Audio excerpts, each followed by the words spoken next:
essa parte do que vai cair na prova para as E pessoas que não puderam assistir a aula. obrigado, hein? É verdade. Então, É, deixa eu tem colocar pessoas aqui que de não conseguem volta assistir. o material para avaliação, né? De fisiologia. Tá aparecendo gravando aí? Fisiologia. Tá. Tá sim. Tá Para aparecendo. mim aparece em inglês, recording, né? Aqui. Então, Uhum. a coagulação, né? Vocês fizeram entregar atividade, conceitos e causas de anemia. Depois trabalhamos uma revisão de conceito e hemocaterese, que é a destruição dos glóbulos vermelhos e formação da bilirrubina. Esse material é de fisiologia e fisiopatologia, ok? Certo. E na segunda, eu vou marcar uma aula igual essa daqui para a gente revisar a partir de exercícios. A matéria de hoje, fundamentos em imunologia. Então, a gente trabalhou vacina, já havíamos trabalhado lá antes da aula EAD, né? Anticorpos, conceitos e classes, triagem sorológica para doadores de sangue e outra revisão de conceitos, não é isso? Revisão de fundamentos. Confere aí? Sim. Então, até depois da prova, até antes, aliás, que será em julho, a gente vai trabalhar isso aqui.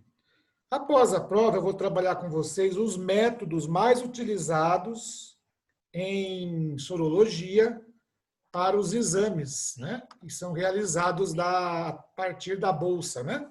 Do doador, né? É o método ELISA, VDRL, né? Que depois, o semestre que vem, vocês vão aprofundar isso com a disciplina doenças infecciosas. Provavelmente o professor Marcelo que vai ministrar. Então, a gente divide assim, né? Então, depois da avaliação ainda, teremos mais 2 aulas sobre os métodos mais indicados, né, para exames sorológicos, ok?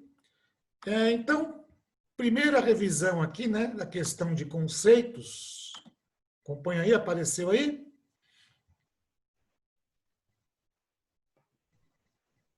Apareceu? Alguém dá o feedback? Não entendi, Bruno. Apareceu. Isso, apareceu. Acho que está mais vagaroso para vocês aí, né? Esse exercício aqui, essa atividade, muitos já entregaram, então a gente usa como revisão, né? A primeira e a Sim. segunda falava sobre órgãos linfóides primários e secundários. Foi a primeira aula nossa, né? São os órgãos onde você tem lá a formação, a diferenciação dos primeiros linfócitos do indivíduo. E na questão 1 fala, né? Órgão linfóide primário. Aí tem o baço, o linfonodo, o timo e o fígado, não é isso? Sim. Sendo que aí o timo é um representante do órgão linfóide primário, não é? O outro representante é a própria medula óssea, não é isso? Uhum. Sendo que o baço, os linfonodos e o fígado, algumas células do fígado, se enquadram nos órgãos linfóides secundários. Dá. Então é importante revisar isso, vocês têm no caderno de vocês, né? Isso foi dado até antes, tal. Né? No caso, eu não tive essa aula. Você veio depois, né, Isaura? Mas Eu aí fui você já no retoma. mês, né? E Mas eu pretendo assistir, né, umas videoaulas sobre isso para me isso. inteirar mais. Aí nós temos 2 tipos de imunidade, né? Quanto à imunidade adaptativa, que é aquela que você adquire à medida que você vai se sensibilizando, ou via vacina, ou via contato com agente infeccioso, não é? Então, a imunidade humoral e a imunidade celular.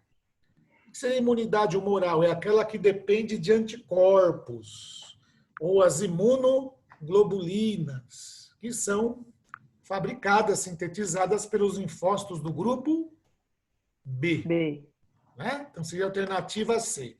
Mais do que saber qual que é a alternativa ou acertar, é a gente entender isso, né? Sim, sim. Então, quando você toma uma vacina, ou você, infelizmente, adquire aí um agente infeccioso, como está acontecendo agora na pandemia, vamos usar esse exemplo. Adquire o Covid aí, por exemplo, né? Então, muitos não vão ter sintomas, muitos vão ter sintomas leves, e uma outra parcela da população, sintomas graves, que leva ao indivíduo à UTI. De qualquer forma, independente de ter ou não sintomas, o organismo vai responder, produzindo anticorpos, né? Então, isso é um exemplo de imunidade, o quê? Humoral, Humoral. né? Uma imunidade dependente de anticorpos. Por isso que se fala em vacina, né? Pesquisa com uma vacina, aí estão testando, e o Covid seria um exemplo de quê? No caso da vacina, de um antígeno, né? De um antígeno Aham. no qual o organismo vai reconhecer pelas vias clássicas da resposta imunológica, e aí, determinado tempo, a produção de anticorpos, né? Para fazer o combate. Então, a imunidade humoral é aquela que depende de uma memória imunológica, né, onde os organismos, os agentes infecciosos, representados aí pelos seus epítopos, né, pelos suas moléculas de reconhecimento do sistema imunológico, acaba propiciando a formação de anticorpos específicos. Lembram disso? Quem pode dizer aí? Especificidade? Lembro. Né? Então, por exemplo, o anticorpo contra o vírus do sarampo, ele não vai ser eficiente contra o vírus da rubéola. O anticorpo contra o vírus da hepatite B, quem se vacinou, né, não vai ser eficiente contra o vírus da gripe. Então, por quê? Porque o encaixe antígeno-anticorpo tem que ser de forma específica. Específica. Ok? Então, isso é importante na imunidade humoral. Na imunidade celular, tem aquela história, quem estava na sala, né, que eu fui até a porta, né, representei que a sala era uma célula e vocês eram os vírus, né? Então, eu seria a célula T, chegaria lá na sala e rebentaria as paredes. Lembram disso daí? A imunidade celular, né? O ataque direto à célula infectada por linfócitos do grupo T, né? CD4 e CD8, que são as moléculas marcadoras de membrana, né? Então, existe a imunidade humoral e a imunidade celular. Isso é importante aí. Ambas dependem de memória imunológica, né? De reconhecimento do antígeno. Aí existe a resposta primária, quando o principal anticorpo atuante, qual que seria? Alguém lembra? Qual é o anticorpo atuante na resposta primária, o primeiro a se formar? Primeiro contato com o antígeno. Esqueci. Letra A, letra B. IgM e IgG. Qual dos dois? Acho que é o IgM, né? IgM. Aí, num segundo contato posterior com o antígeno, o que se forma? IgG. IgG. Isso? Isso. Muito bem. Só vou mudar aqui a tela aqui. Então, nós temos lá o IgG, né? E o IgM. O IgG e o IgM. E existem as outras classes de anticorpos, né? IgA, IgE, né? IgD, sendo que o IgA é um anticorpo protetor de mucosa. No caso dos pacientes com Covid, também se forma IgA, além do IgM e IgG, né? Porque inicialmente o vírus afeta a região de mucosa, né? Para depois ele ter uma ação mais sistêmica. Existe o IgE, que está ligado a parasitoses e processos alérgicos. Não sei se vocês lembram disso daí. Isso é muito importante na classificação das classes de anticorpos. Né?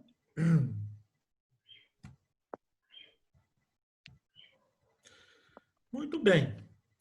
Aí, dessa imunidade adaptativa, né, existe a imunidade natural, né, passiva natural e a ativa. Né? Aliás, passiva e ativa. Vamos esquecer agora o natural e artificial nesse momento. Né? Quando é que naturalmente eu adquiro anticorpos? né? Quando é que naturalmente eu adquiro anticorpos, né? Então, atividade, por exemplo, uma imunidade natural, né? Ao nascer, com a E amamentação. Tendo contato com o vírus. no contato com vírus, né? E quando ela é artificial? Quando você recebe o vírus inativo, não é? Ou Vacina, você né? recebe o Tipo, anticorpo foi a pronto, vacina? né? Isso. Ativo, imunidade ativa é quando eu produzo anticorpos, né? Via vacina ou via a ação do agente infeccioso, né? Então, eu tenho anticorpos. Mesmo que esses anticorpos não funcionarão, né? Eu produzi anticorpos, então é um tipo de atividade de imunidade ativa, Tipo, Diva. né? E a passiva é quando eu recebo esses anticorpos prontos. Alguém produziu para mim, né? Então, lá, aqui a questão 4, soro antiofídico, que é o soro contra a picada de cobra, né? Não dá tempo do meu organismo memorizar o antígeno do veneno e produzir anticorpo. Eu tenho que receber esse anticorpo pronto, né? Lá do Instituto Butantan, por exemplo, né? Que vai ser introduzido dentro da minha veia, né? Diluído, vacina, soro contra a picada de escorpião, enfim. Então, quando eu recebo o anticorpo pronto, via amamentação, via aleitamento, né? Quando a mãe transfere para o lactante. Então, são exemplos de imunidade do tipo passivo. Sim. Recebendo o anticorpo pronto. Aí a confusão que os alunos fazem, algumas pessoas fazem, é com a vacina. Ah, mas a vacina também está recebendo pronto. Só que nós não estamos recebendo pronto, na vacina, o anticorpo. Isso, nós estamos recebendo o Antígeno. Antígeno. E lá do antígeno, o que é o antígeno? Normalmente um micro-organismo ou uma molécula proteica capaz de incentivar, estimular o meu sistema imunológico a desenvolver uma resposta imunológica. Seja ela passiva, aliás, seja ela humoral, aliás, ou do tipo celular. Tá? Então, o soro antiofídico aqui se caracteriza como uma imunidade passiva, né? Passiva artificial, porque ele é produzido por mecanismos de biotecnologia, e a vacina ativa também artificial. Então, seria a alternativa acertei. B, B. de bola. Né? Muito bem. Característica importante da resposta primária a um antígeno, que é aquela primeira resposta que o indivíduo apresentará diante da presença do antígeno, né? Então, a resposta primária ao antígeno. Tá? Então, o que é a resposta primária? É a presença do anticorpo IgM, né? Com a diferença de que ela não é duradoura. Não é duradouro. Isso, o IgM ele dura pouco tempo. Porém, células de memória, linfócitos T e B de memória, memorizam a molécula do antígeno, né? E quando a gente entra em contato por uma segunda vez com o mesmo antígeno, forma-se, então, uma resposta mais duradoura, só que aí o anticorpo muda de classe, ele passa a ser o IgG. Né? Então, se eu fizer um exame, por exemplo, existe inclusive o teste rápido para o Covid, existem 2 testes rápidos que eles estão fazendo por sorologia.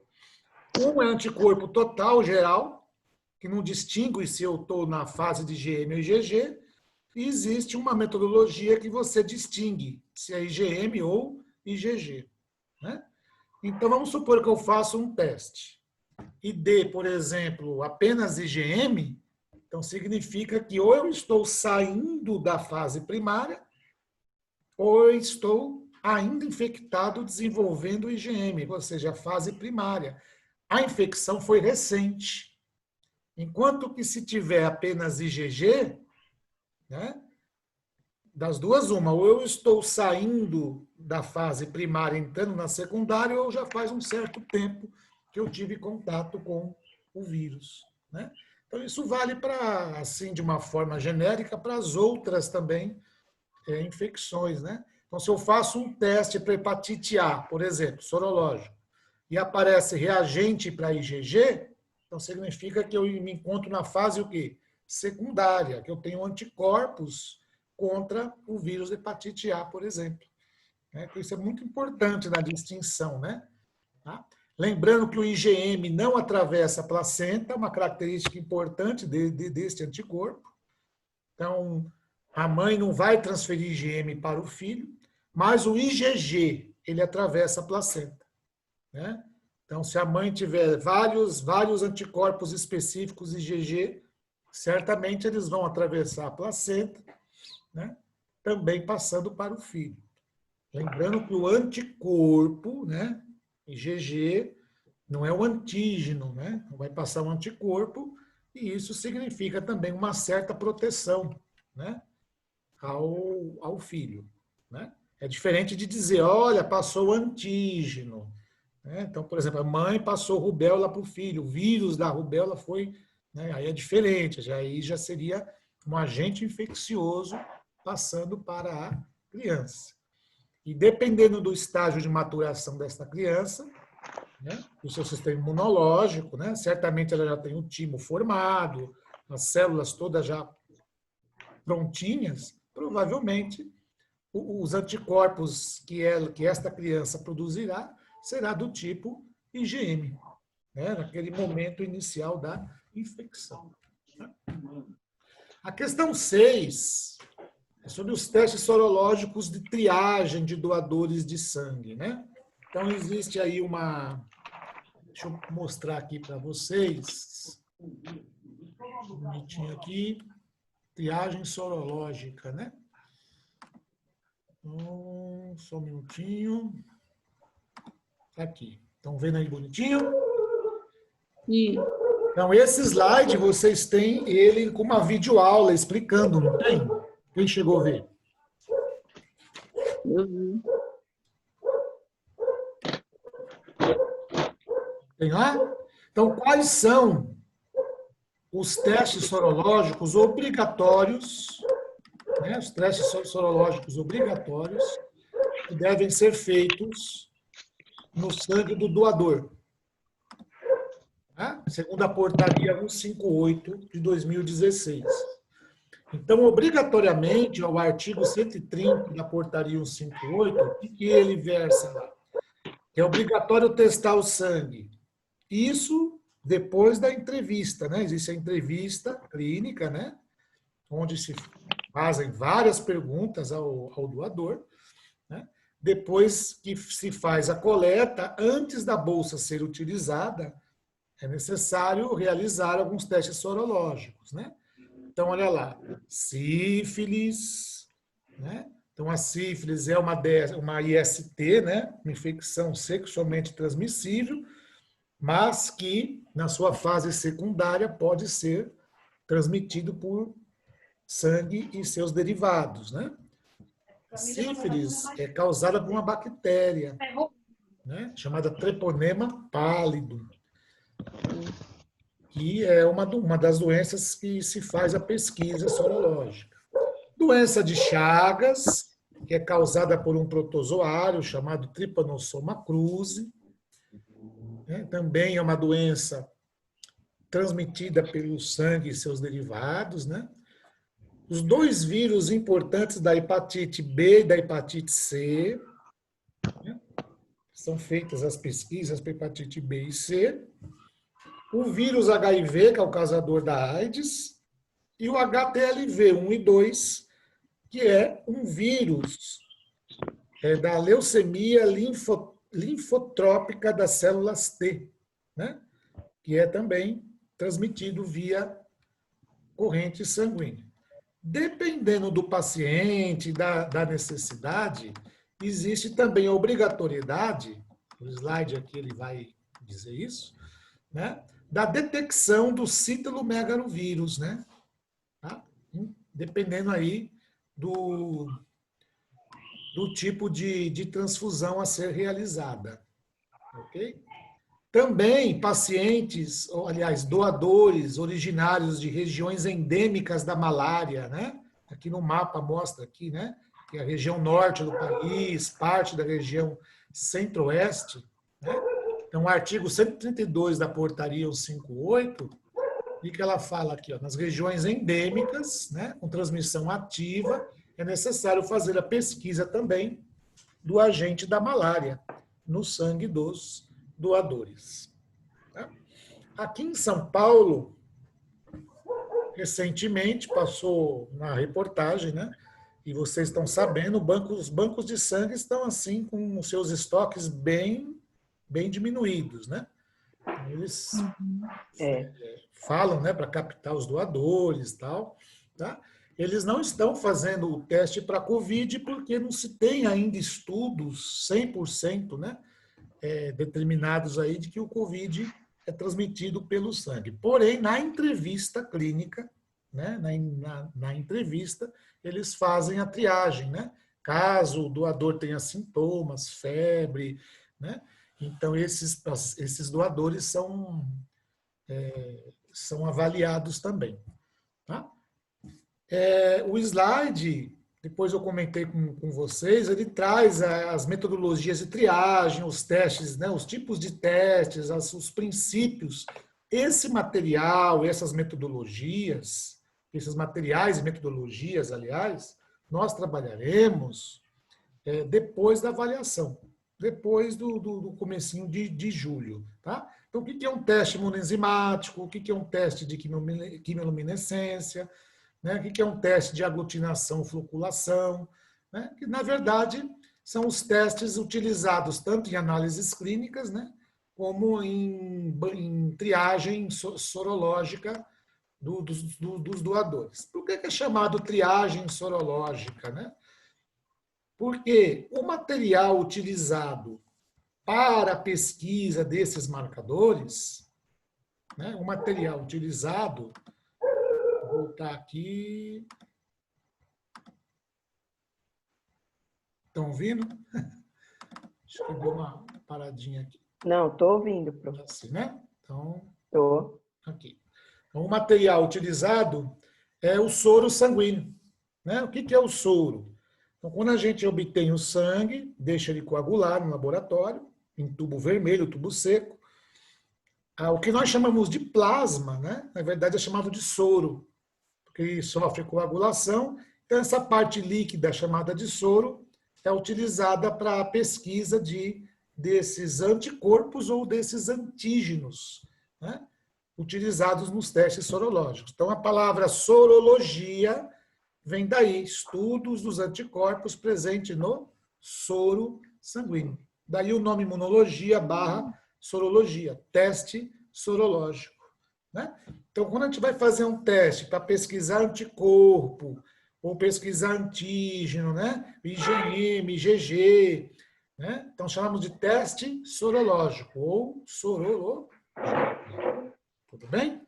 Agora, quando se utiliza técnicas onde a gente vai buscar na amostra de sangue o DNA ou o RNA do antígeno, né?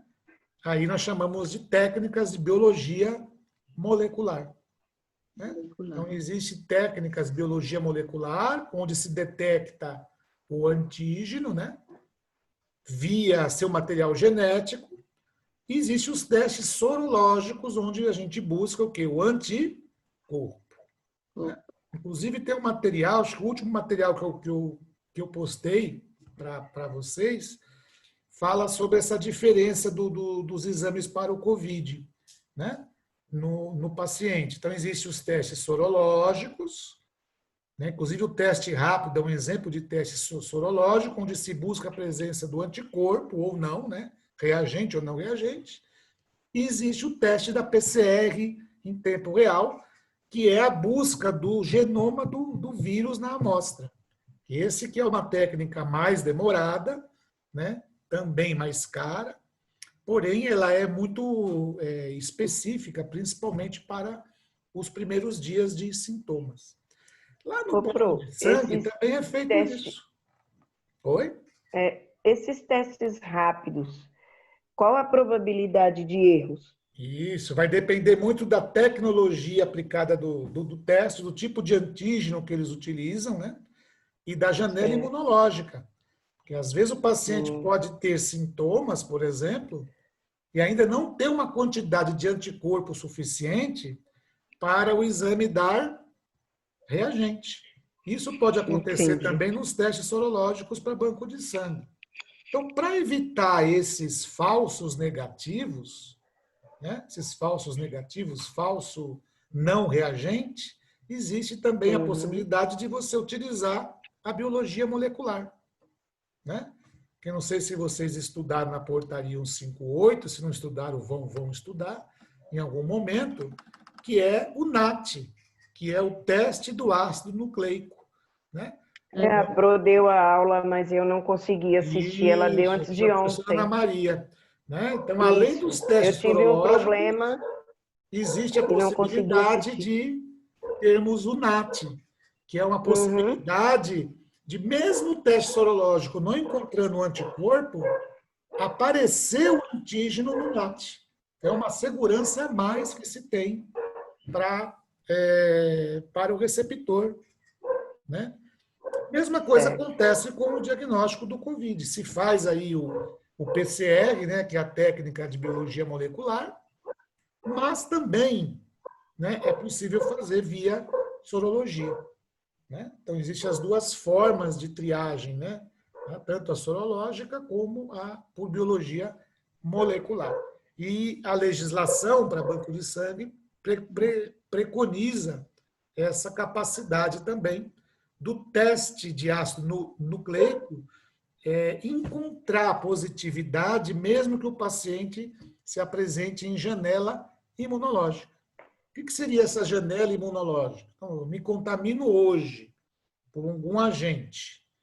Se eu for fazer um exame, por exemplo, daqui 3 dias, pode ser que não apareça anticorpo nenhum, mas eu tenho um agente, né, no meu organismo. Sim. Então, essa janela imunológica pode variar conforme cada agente, né? Então, eu Pro, me preciso de tira. técnicas mais sensíveis para detectar, que são técnicas mais sensíveis. É o que envolve uma capacidade maior do método de encontrar o mínimo possível de anticorpo na amostra, chamado de sensibilidade dos métodos, né? Então, pessoal, eu peço assim que vocês, o assunto não esgota, né? Então, voltando aqui, ó, deixa eu mostrar aqui, estava no Google, né? Volta aqui nas atividades. Tchai. Olha lá, né? Que vocês deem uma relida, né? Nessa parte de triagem sorológica, tá ok? Na próxima aula, eu vou marcar 2 aulas com vocês. A aula de segunda, vou marcar desta forma para fisiologia. Então, vou descer aqui um pouquinho. Então, peço que vocês deem uma lida no material, né? Para a gente fazer o quê? Tirar dúvida. Professor, eu estou com dúvida nisso. Qual o conceito de anemia? Né? Vou dar uma revisada sobre a formação de hemocaterese. Aliás, a formação da bilirrubina através da hemocaterese, que é o processo de destruição dos glóbulos vermelhos. E para quinta-feira, né, uma revisadona nessa triagem sorológica outra vez, onde eu vou falar um pouquinho de HIV, né, quais são os testes, tá? Para a gente poder fechar essa parte aqui com um pouquinho mais de qualidade. Tudo bem, pessoal? Tudo.